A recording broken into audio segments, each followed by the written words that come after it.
28ನೇ ಅಧ್ಯಾಯ. ಲಕ್ಷ್ಮೀಚಂದ್ ಬ್ರಹ್ಮಪುರದ ಮಹಿಳೆ ಮೇಘ. ಶ್ರೀ ಸಾಯಿಬಾಬಾರವರು ಮೇರೆಯುಳ್ಳವರಲ್ಲ, ಪರಿಮಿತವಾದವರಲ್ಲ. ಇರುವೆ ಮುಂತಾದ ಕ್ರಿಮಿಕೀಟಗಳಿಂದ ಹಿಡಿದು ಬ್ರಹ್ಮನವರೆಗೂ ಇರುವ ಚರಾಚರಗಳಲ್ಲಿಯೂ ವ್ಯಾಪಿಸಿರುತ್ತಾರೆ. ಸಾಯಿಬಾಬಾರವರು ವೇದಜ್ಞಾನದಲ್ಲಿಯೂ ಬ್ರಹ್ಮಜ್ಞಾನದಲ್ಲಿಯೂ ಪರಿಣಿತರಾಗಿದ್ದರು. ಇವೆರಡರಲ್ಲಿಯೂ ಪರಿಣಿತರಾಗಿದ್ದುದರಿಂದ ಅವರನ್ನು ಸದ್ಗುರುವೆಂದು ಕರೆಯುವುದು ಸೂಕ್ತವಾಗಿದೆ. ಯಾರು ತಮ್ಮ ಭಕ್ತರನ್ನು ಜಾಗೃತಗೊಳಿಸಿ ಬ್ರಹ್ಮಜ್ಞಾನವನ್ನು ನೀಡದೇ ಇರುತ್ತಾರೆಯೋ ಅಂಥವರನ್ನು ಸದ್ಗುರುವೆಂದು ಕರೆಯಲು ಬರುವುದಿಲ್ಲ. ಜನ್ಮವನ್ನು ಕೊಡುವವನು ತಂದೆ, ಆದರೆ ಹಿಂದೆಯೇ ಸಾವು ಬರುತ್ತದೆ. ಆದರೆ ಸದ್ಗುರು ಜನನ ಮರಣಗಳಿಂದ ನಮ್ಮನ್ನು ದೂರ ಮಾಡುತ್ತಾನೆ. ಆದುದರಿಂದ ಅವನು ಎಲ್ಲರಿಗಿಂತಲೂ ದಯಾಮಯನು. ಬಾಬಾರವರು ಅನೇಕ ಸಲ ಭಕ್ತನು ಎಲ್ಲಿಯೇ ಇರಲಿ, ಎಷ್ಟೇ ದೂರದಲ್ಲಿರಲಿ, ಸಾವಿರಾರು ಮೈಲಿಗಳಾಚೆ ಇರಲಿ, ಹುಡುಗ ಗುಬ್ಬಿಯ ಕಾಲಿಗೆ ದಾರವನ್ನು ಕಟ್ಟಿ ಎಳೆಯುವಂತೆ ಅವನನ್ನು ಶಿರ್ಡಿಗೆ ಬರಮಾಡಿಕೊಳ್ಳುತ್ತೇನೆ ಎಂದು ಹೇಳಿದ್ದಾರೆ. ಇಂತಹ 3 ಗುಬ್ಬಿಗಳನ್ನು ಈಗ ನೋಡೋಣ. 1. ಲಾಲಾ ಲಕ್ಷ್ಮೀಚಂದ್. ಇವರು ಮೊದಲು ಮುಂಬಯಿಯ ಶ್ರೀ ವೆಂಕಟೇಶ ಮುದ್ರಣಾಲಯದಲ್ಲಿಯೂ ನಂತರ ರೈಲ್ವೆ ಇಲಾಖೆಯಲ್ಲಿಯೂ ಇದಾದ ಮೇಲೆ ರ್ಯಾಲಿ ಬಂಧುಗಳಲ್ಲಿಯೂ ಗುಮಾಸ್ತರಾಗಿ ಕೆಲಸ ಮಾಡುತ್ತಿದ್ದರು.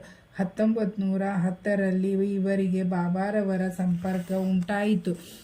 ಇದಕ್ಕೆ 1-2 ತಿಂಗಳ ಹಿಂದೆ ಸಾಂತಾಕ್ರೂಜ್ನಲ್ಲಿ ಇದ್ದಾಗ ಇವರು ಕನಸಿನಲ್ಲಿಯೂ ಗಡ್ಡ ಬಿಟ್ಟುಕೊಂಡಿದ್ದ ಒಬ್ಬ ಮುದಿ ಫಕೀರನನ್ನು ಕಂಡರು. ಕೆಲವು ದಿನಗಳ ನಂತರ ಅವರ ಸ್ನೇಹಿತರಾದ ಶ್ರೀ ದತ್ತಾತ್ರೇಯ ಬೀಜೂರ್ ಅವರ ಮನೆಗೆ ದಾಸಗಣೂರವರ ಕೀರ್ತನೆ ಕೇಳಲು ಹೋದರು.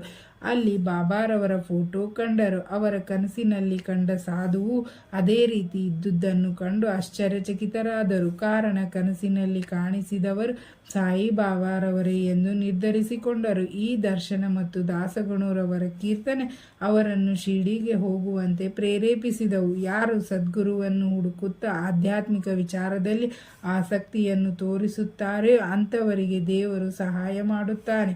ಅದೇ ರೀತಿ ರಾತ್ರಿ ಸುಮಾರು 8 ಗಂಟೆಗೆ ಅವರ ಸ್ನೇಹಿತ ಶಂಕರ್ ರಾವ್ ಅವರು ಬಂದು ಶಿರ್ಡಿಗೆ ತಮ್ಮ ಜೊತೆಯಲ್ಲಿ ಬರಲು ಕೇಳಿದರು.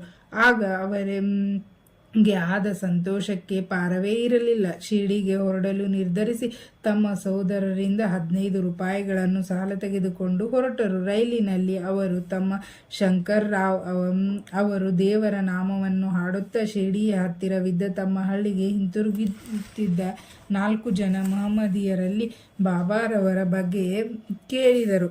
ಅವರು ಸಾಯಿಬಾಬಾ ಒಬ್ಬ ದೊಡ್ಡ ಸತ್ಪುರುಷ ಎಂದು ಹೇಳಿದರು. ಬಾಬಾರವರಿಗೆ ಅರ್ಪಿಸಲ್ಗೋಸ್ಕರ ಗೋಪರ್ಗಾಮದಲ್ಲಿ ಅವರಿಬ್ಬರು ಒಳ್ಳೆಯ ಹಣ್ಣುಗಳನ್ನು ಕೊಳ್ಳಬೇಕೆಂದಿದ್ದರು. ಆದರೆ ಅಲ್ಲಿಯ ಪ್ರಕೃತಿಯ ರಮ್ಯವಾದ ಸೊಬಗನ್ನು ನೋಡಿ ಮೈಮರೆತು ಹಣ್ಣುಗಳನ್ನು ಕೊಳ್ಳಲೇ ಇಲ್ಲ. ಶಿರ್ಡಿಯನ್ನು ಸಮೀಪಿಸುತ್ತಲೇ ಹಣ್ಣುಗಳ ನೆನಪಾಯಿತು. ಆಗ ಆ ಸಮಯಕ್ಕೆ ಸರಿಯಾಗಿ ಹಣ್ಣು ಮಾರುವ ಒಬ್ಬ ಹಣ್ಣು ಮುದುಕಿ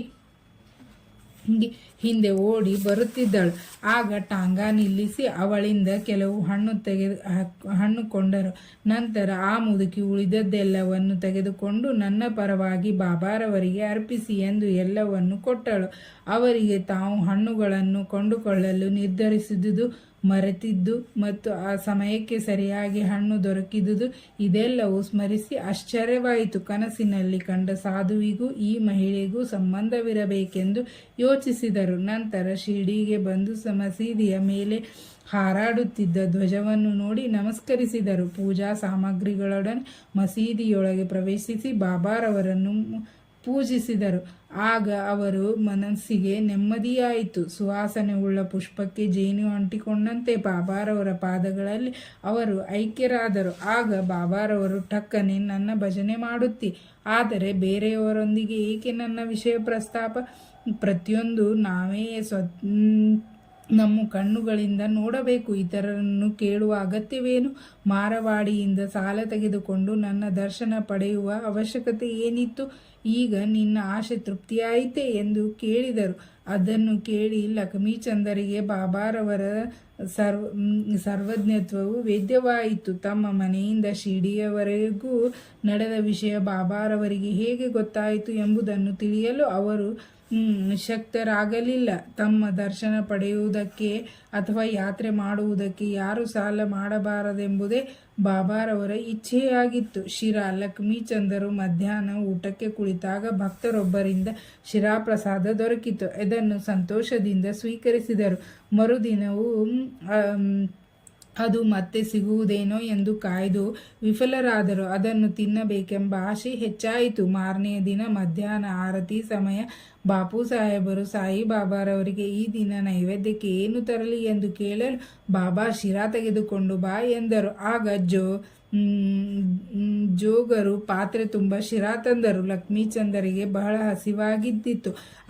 ಅಲ್ಲದೆ ಬೆನ್ನು ನೋವಿನಿಂದ ಸಂಕಟ ಪಡುತ್ತಿದ್ದರು. ಆಗ ಸಾಯಿಬಾಬಾರವರನ್ನು ಕುರಿತು ಈ ಶಿರಾ ತೆಗೆದುಕೊಂಡು ಬೆನ್ನಿಗೆ ಔಷಧಿ ಬೇಕಾಗಿದೆ ಎಂದರು. ಆಗಲೂ ಸಹ ಬಾಬಾರವರು ತಮ್ಮ ಮನೋಇಂಗಿತ ಅರಿತದ್ದನ್ನು ಕಂಡು ಆಶ್ಚರ್ಯಚಕಿತರಾದರು. ಬಾಬಾರವರಿಗೆ ದೃಷ್ಟಿ. ಈ ಸಂದರ್ಭದಲ್ಲಿ ಲಕ್ಷ್ಮೀಚಂದ್ ಒಂದು ದಿನ ಚಾವಟಿ ಮೆರವಣಿಗೆಯನ್ನು ನೋಡಿದರು. ಆಗ ಬಾಬಾರವರು ಕೆಮ್ಮಿನಿಂದ ನರಳುತ್ತಿದ್ದರು. ಬಾಬಾರವರಿಗೆ ದೃಷ್ಟಿ ಆಗಿದೆ ಎಂದು ಅವರು ಭಾವಿಸಿದರು. ಆ ಬಾಬಾರವರು ಮಸೀದಿಯಲ್ಲಿ ಶ್ಯಾಮ್ ಅವರನ್ನು ಕುರಿತು, ನಿನ್ನೆ ನಾನು ಕೆಮ್ಮಿನಿಂದ ನರಳುತ್ತಿದ್ದೆ, ಯಾರದೋ ಕೆಟ್ಟ ದೃಷ್ಟಿ ಇರಬೇಕಲ್ಲವೇ ಎಂದರು. ಇದನ್ನು ಕಂಡ ಲಕ್ಷ್ಮೀಚಂದರು ಬಾಬಾರವರ ಪಾದಗಳಿಗೆ ಎರಗಿ, ನಿಮ್ಮ ದರ್ಶನದಿಂದ ನಾನು ಧನ್ಯನಾದೆ, ನಾನೇ ಭಾಗ್ಯವಂತ, ಯಾವಾಗಲೂ ದಯಾಮಯರಾಗಿ ನನ್ನನ್ನು ಕಾಪಾಡಿ, ನಿಮ್ಮ ಹೊರತಾಗಿ ನನಗೆ ಬೇರೆ ದೇವರಿಲ್ಲ, ನಮ್ಮ ಮನಸ್ಸು ಯಾವಾಗಲೂ ನಿಮ್ಮ ಭಜನೆಯಲ್ಲಿಯೇ ನಿರತವಾಗಿರಲಿ, ಯಾವಾಗಲೂ ನಿಮ್ಮ ದಯೆಯಿಂದ ನಮ್ಮ ಕಷ್ಟಗಳೆಲ್ಲವೂ ದೂರವಾಗಿರಲಿ, ಯಾವಾಗಲೂ ನಿಮ್ಮ ನಾಮಸ್ಮರಣೆ ಮಾಡುವ ಯೋಗ ದೊರಕಲಿ ಎಂದರು. ಆಮೇಲೆ ಬಾಬಾರವರ ಆಶೀರ್ವಾದ ಮತ್ತು ಊದಿಯನ್ನು ಪಡೆದು ದಾರಿಯಲ್ಲಿ ಬಾಬಾರವರ ಕೀರ್ತಿಯನ್ನು ಹಾಡುತ್ತಾ ಮನೆ ಸೇರಿದರು. ಈ ರೀತಿ ಅವರು ಬಾಬಾರವರ ಪರಮ ಭಕ್ತರಾಗಿ ಶಿರ್ಡಿಗೆ ಹೋಗುವವರ ಜೊತೆಯಲ್ಲಿ ಹೂವು, ಕರ್ಪೂರ ಇವುಗಳನ್ನು ತಪ್ಪದೇ ಕಳುಹಿಸುತ್ತಿದ್ದರು. ಬ್ರಹ್ಮಾಪುರದ ಮಹಿಳೆಯೊಬ್ಬಳು ಬಾಬಾರವರು ತಮ್ಮ ಬಾಗಿಲಿಗೆ ಭಿಕ್ಷೆಗೆ ಬಂದಿರುವುದನ್ನು ಕನಸಿನಲ್ಲಿ ಕಂಡಳು. ಎದ್ದು ನೋಡಲು ಬಾಗಿಲ ಬಳಿ ಯಾರೂ ಇರಲಿಲ್ಲ. ಅವಳು ಆನಂದಭರಿತಳಾಗಿ ಮನೆಯವರೆಲ್ಲರಿಗೂ ಕನಸಿನಲ್ಲಿ ಕೇಳಿದಳು. ಅವಳ ಪತಿಯು ಅಂಚೆ ಇಲಾಖೆಯಲ್ಲಿ ಕೆಲಸ ಮಾಡುತ್ತಿದ್ದನು. ನಂತರ ಅವನಿಗೆ ಅಂಕೋಲಾಕ್ಕೆ ವರ್ಗವಾಯಿತು. ಆಗ ದಂಪತಿಗಳಿಬ್ಬರು ಶಿರ್ಡಿಗೆ ಹೋಗಿ ಬಾಬಾರವರ ದರ್ಶನವನ್ನು ಪಡೆಯಲು ನಿಶ್ಚಯ ಮಾಡಿದರು. ಹಾಗೆಯೇ ಪ್ರಯಾಣ ಬೆಳೆಸಿದರು. ದಾರಿಯಲ್ಲಿ ಗೋಮತಿ ತೀರ್ಥ ಸ್ನಾನ ಮಾಡಿ ಶಿರ್ಡಿಗೆ ಬಂದು 2 ತಿಂಗಳ ತಂಗಿದರು. ಪ್ರತಿದಿನ ಮಸೀದಿಗೆ ಹೋಗಿ ಇಬ್ಬರು ಬಾಬಾರವರ ಪೂಜೆ ಮಾಡಿ ಆನಂದದಿಂದ ಕಾಲ ಕಳೆಯುತ್ತಿದ್ದರು. ಬಾಬಾರವರಿಗೆ ಕಿಚಡಿಯನ್ನು ಅರ್ಪಿಸಲುಗೋಸ್ಕರವೇ ಅವರು ಶಿರ್ಡಿಗೆ ಬಂದಿದ್ದರು. ಆದರೆ ಕಾರಣಾಂತರಗಳಿಂದ ಅದು ಸಾಧ್ಯವಾಗಿರಲಿಲ್ಲ. ಆ ಮಹಿಳೆಗೆ ಇದನ್ನು ತಡೆಯಲಾಗಲಿಲ್ಲ. ಕೊನೆಗೆ 15ನೇ ದಿನ ಕಿಚಡಿ ತಯಾರಿಸಿ ಮಧ್ಯಾಹ್ನ ಮಸೀದಿಗೆ ತೆಗೆದುಕೊಂಡು ಬಂದಳು. ಅಷ್ಟು ಹೊತ್ತಿಗೆ ಬಾಬಾರವರು ಇತರರೊಡನೆ ಆಗಲೇ ಊಟಕ್ಕೆ ಕುಳಿತಿದ್ದರು. ತೆರೆ ಹಾಕಿದಾಗ ಯಾರಿಗೂ ಒಳಗೆ ಹೋಗಲು ಅನುಮತಿ ಇರಲಿಲ್ಲ. ಆದರೆ ಅವಳು ಧೈರ್ಯ ಮಾಡಿ ಒಳಗೆ ನುಗ್ಗಿದಳು. ಬಾಬಾರವರು ಕೂಡಲೇ ಅವಳಿಂದ ಕಿಚಡಿ ತೆಗೆದುಕೊಂಡು ಸಂತೋಷದಿಂದ ಊಟ ಮಾಡತೊಡಗಿದರು. ಇದನ್ನು ನೋಡಿ ಅಲ್ಲಿದ್ದವರೆಲ್ಲರೂ ಆಶ್ಚರ್ಯಗೊಂಡರು. ಇದರಿಂದ ತಮ್ಮ ಭಕ್ತರಲ್ಲಿ ಬಾಬಾರವರಿಗೆ ಎಂಥ ಪ್ರೀತಿ ಮತ್ತು ವಾತ್ಸಲ್ಯಗಳಿದ್ದವು ಎಂಬುದನ್ನು ವ್ಯಕ್ತವಾಗುತ್ತದೆ. ಮೇಘ. ಈಗ 3ನೇ ಪಕ್ಷಿಯನ್ನು ನೋಡೋಣ. ವಿರಮ್ಗಾಂವದ ಮೇಘ ಎಂಬುವರು ರಾವ್ ಬಹದ್ದೂರ್ ಸಾಠೇರವರಲ್ಲಿ ಕೆಲಸಕ್ಕಿದ್ದರು. ಅವರು ಶಿವಭಕ್ತರಾಗಿದ್ದು ಯಾವಾಗಲೂ ಓಂ ನಮಃ ಶಿವಾಯ ಎಂಬ ಪಂಚಾಕ್ಷರಿಯನ್ನು ಜಪಿಸುತ್ತಿದ್ದರು. ಅವರಿಗೆ ಗಾಯತ್ರ ಜಪವಾಗಲಿ ಸಂಧ್ಯಾವಂದನೆಯಾಗಲಿ ಬರುತ್ತಿರಲಿಲ್ಲ. ಆದರೂ ಸಾಠೇರವರು ಶ್ರದ್ಧೆ ವಹಿಸಿ ಸಂಧ್ಯಾವಂದನೆ, ಗಾಯತ್ರಿ ಜಪ ಇವುಗಳನ್ನು ಅವರಿಗೆ ಕಲಿಸಿದ್ದರು. ಸಾಠೇರವರು ಶಿವನೇ ಸಾಕ್ಷಾತ್ಕಾಗಿ ಬಾಬಾರವರ ರೂಪದಲ್ಲಿ ಅವತರಿಸುವೆನೆಂದು ಹೇಳಿ ಅವರನ್ನು ಶಿರ್ಡಿಗೆ ಹೊರಡಿಸಿದರು. ಬಡೋಜ್ ರೈಲ್ವೆ ನಿಲ್ದಾಣದಲ್ಲಿ ಸಾಯಿಬಾಬಾ ಮಹಮ್ಮದೀಯರೆಂದು ಅವರಿಗೆ ತಿಳಿದಾಗ ತಮ್ಮ ಧರ್ಮಕ್ಕೆ ಭಂಗ ಬರುವುದೆಂದು ಮೇಘ ಅಲ್ಲಿಗೆ ಹೋಗುವುದನ್ನು ತಪ್ಪಿಸಿಕೊಳ್ಳಲು ಪ್ರಯತ್ನಪಟ್ಟರು. ಆದರೆ ಸಾಠೇರವರು ಅವರನ್ನು ಹೋಗಲು ಒತ್ತಾಯಪಡಿಸಿ ತಮ್ಮ ಮಾವ ಕೇಳ್ಕರ್ ಅವರಿಗೆ ಪರಿಚಯ ಪತ್ರ ಕೊಟ್ಟು ಕಳುಹಿಸಿದರು. ಮೇಘಾರವರಿಗೆ ಬಾಬಾರವರ ದರ್ಶನ ಮಾಡಿಸಬೇಕೆಂಬುದು ತಿಳಿಸಿದರು. ಮೇಘಾರವರು ಶಿರ್ಡಿಯನ್ನು ತಲುಪಿ ಮಸೀದಿಗೆ ಹೋದಾಗ ಬಾಬಾರವರು ಉಗ್ರ ಸ್ವರೂಪ ಧಾರಣ ಮಾಡಿ ಕೈಯಲ್ಲಿ ಕಲ್ಲು ತೆಗೆದುಕೊಂಡು ಈ ನೀಚನನ್ನು ಓಡಿಸಿ ಎಂದು ಹೇಳಿದರು. ಮತ್ತು ಮೇಘಾನನ್ನು ಕುರಿತು, ನೀನು ಬ್ರಾಹ್ಮಣೋತ್ತಮ, ನಾನು ಕೀಳು ಮಹಮ್ಮದೀಯ, ನೀನು ಇಲ್ಲಿಗೆ ಬಂದರೆ ನಿನ್ನ ಜಾತಿ ಕೆಟ್ಟು ಹೋಗುತ್ತದೆ. ಆದುದರಿಂದ ಹೊರಡು ಎಂದು ಈ ಮಾತನ್ನು ಕೇಳಿದ ಮೇಘ ಆಶ್ಚರ್ಯದಿಂದ ನಡುಗಲಾರಂಭಿಸಿದರು. ತಮ್ಮ ಮನಸ್ಸಿನಲ್ಲಿದ್ದುದು ಬಾಬಾರವರಿಗೆ ಹೇಗೆ ಗೊತ್ತಾಯಿತೆಂದು ವಿಚಾರ ಮಾಡಿ ಆಶ್ಚರ್ಯಚಕಿತರಾದರು. ಅಲ್ಲಿಯೇ ನೆಲೆಸಿ ತಮ್ಮದೇ ಆದ ರೀತಿಯಲ್ಲಿ ಬಾಬಾರವರ ಸೇವೆ ಮಾಡಹತ್ತಿದರು. ಆದರೂ ಅವರಿಗೆ ಶಾಂತಿ ದೊರೆಯಲಿಲ್ಲ. ನಂತರ ಊರಿಗೆ ಹಿಂತಿರುಗಿ ತ್ರಿಯಂಬಕದಲ್ಲಿ 2.5 ವರ್ಷ ಕಳೆದು ಶಿರ್ಡಿಗೆ ಮರಳಿ ಬಂದರು. ಆ ಬಾರಿ ದಾದಾ ಕೇಳ್ಕರ್ ಅವರ ಸಹಾಯದಿಂದ ಮಸೀದಿಗೆ ಪ್ರವೇಶ ದೊರಕಿತು. ಬಾಬಾರವರು ಮೇಘಾರವರ ಮನಸ್ಸನ್ನು ಮಾರ್ಪಡಿಸಿ ಅದ್ಭುತ ಪರಿಣಾಮ ಉಂಟು ಮಾಡಿದರು. ಅಂದಿನಿಂದ ಮೇಘ ಬಾಬಾರವರನ್ನು ಶಿವನೆಂದು ಪೂಜಿಸತೊಡಗಿದರು. ಶಿವನಿಗೆ ಪ್ರಿಯವಾದ ಬಿಲ್ವ ಪತ್ರೆಗಳನ್ನು ಪ್ರತಿದಿನ 5 ರಿಂದ 6 ಮೈಲಿಗಳಾಚೆ ಹೋಗಿ ತರುತ್ತಿದ್ದರು. ಶಿರ್ಡಿಯ ಸಮಸ್ತ ದೇವಾಚರಣೆಗಳನ್ನು ಮಾಡಿ ಮಸೀದಿಗೆ ಬಂದು ಬಾಬಾರವರಿಗೆ ಪೂಜಿಸಿ ನಂತರ ಅವರ ಪಾದ ತೀರ್ಥವನ್ನು ಸೇವಿಸುವುದು ಅವರ ದೈನಂದಿನವಾಗಿತ್ತು. ಒಂದು ಸಾರಿ ಖಂಡೋಬಾ ದೇವಸ್ಥಾನದ ಬಾಗಿಲು ಹಾಕಿದ್ದರಿಂದ ನೇರವಾಗಿ ಬಾಬಾರವರಿಗೆ ಪೂಜೆ ಸಲ್ಲಿಸಲು ಬಂದರು. ಆಗ ಬಾಬಾರವರು ತಮ್ಮ ಪೂಜೆ ನಿರಾಕರಿಸಿ, ಈಗ ಬಾಗಿಲು ತೆರೆದಿದೆ, ಮೊದಲು ಅಲ್ಲಿ ಪೂಜೆ ಮಾಡಿ ಬಾ ಎಂದು ತಿರುಗಿ ಕಳಿಸಿದರು. ಗಂಗಾ ಸ್ನಾನ. ಅಂದು ಮಕರ ಸಂಕ್ರಾಂತಿ. ಮೇಘಾರವರಿಗೆ ಬಾಬಾರವರ ಮೈಗೆ ಗಂಧವನ್ನು ಲೇಪಿಸಿ ಗಂಗಾಜಲದಲ್ಲಿ ಸ್ನಾನ ಮಾಡಿಸಬೇಕೆಂದು ಆಸೆಯಾಯಿತು. ಆಗ ಬಾಬಾ ಅವರು ಮೊದಲು ಇದಕ್ಕೊಪ್ಪಲಿಲ್ಲ. ಆದರೆ ಬಹಳ ಒತ್ತಾಯ ಮಾಡಿದ್ದರಿಂದ ಒಪ್ಪಿದರು. ಗೋದಾವರಿ ನದಿಯಿಂದ ನೀರು ತರಲು ಶಿರ್ಡಿಯಿಂದ 8 ಮೈಲು ಮೇಘ ಹೋಗಬೇಕಾಗಿತ್ತು. ಮೇಘ ನೀರು ತಂದು ಬಾಬಾರವರಿಗೆ ಸ್ನಾನಕ್ಕೆ ಸಿದ್ಧರಾಗಲು ಹೇಳಿದರು. ಆಗ ತಾವು ಫಕೀರರೆಂದು ಗಂಗಾ ಸ್ನಾನದಿಂದ ಏನು ಪ್ರಯೋಜನವಿಲ್ಲವೆಂದು ಹೇಳಿದರು. ಆದರೂ ಮೇಘ ಒಪ್ಪಲಿಲ್ಲ. ಕಡೆಗೆ ಬಾಬಾ ಅನುಮತಿಸಿ ಒಂದು ಹಲಿಗೆಯ ಮೇಲೆ ಕುಳಿತು ತಮ್ಮ ತಲೆಯನ್ನು ಮುಂದಕ್ಕೆ ಚಾಚಿ, ಮೇಘ ನನ್ನದೊಂದು ಭಿನ್ನ ಶಿರಸ್ಸೇ ಶರೀರದ ಮುಖ್ಯ ಅಂಗ. ಆದುದರಿಂದ ಶಿರದ ಮೇಲೆ ಮಾತ್ರ ನೀರನ್ನು ಸುರಿಸಿದರೆ ಪೂರ್ತಿ ಸ್ನಾನ ಮಾಡಿದಂತೆ ಎಂದರು. ಹಾಗೇ ಆಗಲಿ ಎಂದು ಮೇಘ ಬಾಬಾರವರ ತಲೆಯ ಮೇಲೆ ನೀರನ್ನು ಸುರಿಯುತ್ತಾ ಆನಂದ ಪರವಶರಾಗಿ ಮೈಮರೆತು ಹರ ಹರ ಗಂಗೆ ಎಂದು ಕೊಡವನ್ನು ಮೇಲಕ್ಕೆತ್ತಿ ಮೈಮೇಲೆಲ್ಲ ನೀರು ಸುರಿದರು. ನಂತರ ಕೊಡವನ್ನು ಕೆಳಗಿಟ್ಟು ನೋಡಲಾಗಿ ಬಾಬಾರವರ ಶಿರವು ಮಾತ್ರ ಒದ್ದೆಯಾಗಿತ್ತೇ ವಿನ ಅವರ ಮೈ ಸ್ವಲ್ಪವೂ ನೆನೆದಿರಲಿಲ್ಲ. ತ್ರಿಶೂಲ ಮತ್ತು ಪಿಂಡಿ. ಮೇಘ ಬಾಬಾರವರನ್ನು ಮಸೀದಿಯಲ್ಲಿ ಪ್ರತ್ಯಕ್ಷವಾಗಿ, ವಾಡಾದಲ್ಲಿ ಫೋಟೋ ರೂಪದಲ್ಲಿ ಪೂಜಿಸುತ್ತಿದ್ದರು. ಈ ರೀತಿ 1 ವರ್ಷ ಕಳೆದರು. ಅವರ ಭಕ್ತಿಯನ್ನು ಮೆಚ್ಚಿದ ಬಾಬಾರವರು ಅವರ ನಂಬಿಕೆಯನ್ನು ದೃಢಪಡಿಸಲಿಗೋಸ್ಕರ ಅವರಿಗೆ ದರ್ಶನ ನೀಡಿದರು.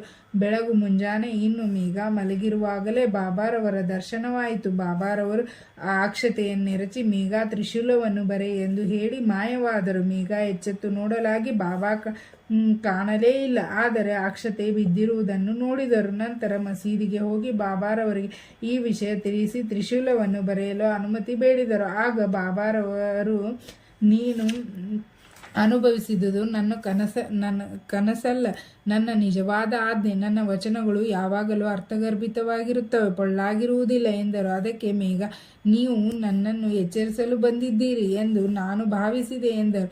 ಆಗ ಬಾಬಾರವರು, ನನ್ನ ಪ್ರವೇಶಕ್ಕೆ ಬಾಗಿಲುಗಳ ತಡೆಯಲ್ಲ. ಯಾರು ನನ್ನನ್ನೇ ನಂಬಿ ನನ್ನನ್ನೇ ಮನನ ಮಾಡುತ್ತಿರುತ್ತಾರೆ ಅಂಥವರ ಯೋಗಕ್ಷೇಮವನ್ನು ನಾನು ಸದಾ ನೋಡುತ್ತೇನೆ ಎಂದರು.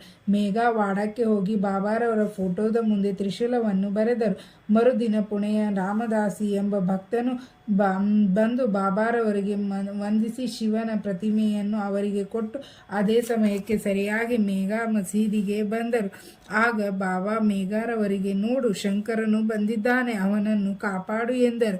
ತ್ರಿಶೂಲವನ್ನು ಹಿಂಬಾಲಿಸಿ ಶಿವಮೂರ್ತಿ ಬಂದಿದ್ದನ್ನು ಕಂಡು ಮೇಘ ಆಶ್ಚರ್ಯಚಕಿತರಾದರು. ಅದೇ ಸಮಯದಲ್ಲಿ ದೀಕ್ಷಿತ್ ವಾಡದಲ್ಲಿ ಬಾಬಾರವರ ಸ್ಮರಣೆ ಮಾಡುತ್ತಿರುವಾಗ ಶಿವಮೂರ್ತಿ ಪಿಂಡಿ ತ್ರಿಶೂಲದ ಹತ್ತಿರ ಗೋಚರವಾದಂತಾಯಿತು. ಸ್ವಲ್ಪ ಹೊತ್ತಿನಲ್ಲಿಯೇ ಬಾಬಾರವರಿಂದ ಅನುಗ್ರಹ ಪಡೆದು ಮೇಘ ಶಿವಮೂರ್ತಿಯನ್ನು ತಂದರು. ಆ ಮೂರ್ತಿಯು ಈ ಪೂರ್ವದಲ್ಲಿ ತಮಗೆ ಗೋಚರವಾದ ಶಿವಮೂರ್ತಿಯಂತೆಯೇ ಇತ್ತು.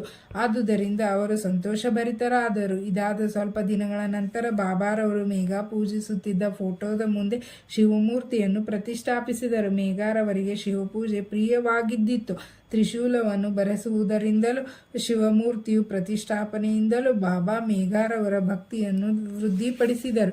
ಈ ರೀತಿ ಅನವರತವಾಗಿಯೂ ಬಾಬಾರವರ ಪೂಜೆಯು ಮಾಡುತ್ತಾ ಮೇಘ 1912ರಲ್ಲಿ ಸ್ವರ್ಗಸ್ಥರಾದರು. ಆಗ ಬಾಬಾರವರ ದೇಹದ ಮೇಲೆ ಕೈ ಆಡಿಸಿ, ಇವನು ನನ್ನ ನಿಜವಾದ ಭಕ್ತನಾಗಿದ್ದ ಎಂದರು. ಬಾಬಾ ತಮ್ಮ ಸ್ವಂತ ಖರ್ಚಿನಲ್ಲಿ ಆಗ ಬ್ರಾಹ್ಮಣರಿಗೆ ಸಂತರ್ಪಣೆಯಾಗಬೇಕೆಂದು ತಿಳಿಸಿದರು. ಆ ಆಜ್ಞೆಯನ್ನು ಕಾಕಾ ದೀಕ್ಷಿತ್ ಅವರು ನೆರವೇರಿಸಿದರು. ಶ್ರೀ ಸಾಯಿ ಪ್ರಣಾಮ. ಇಲ್ಲಿಗೆ 28ನೇ ಅಧ್ಯಾಯ ಮುಕ್ತಾಯವಾಯಿತು.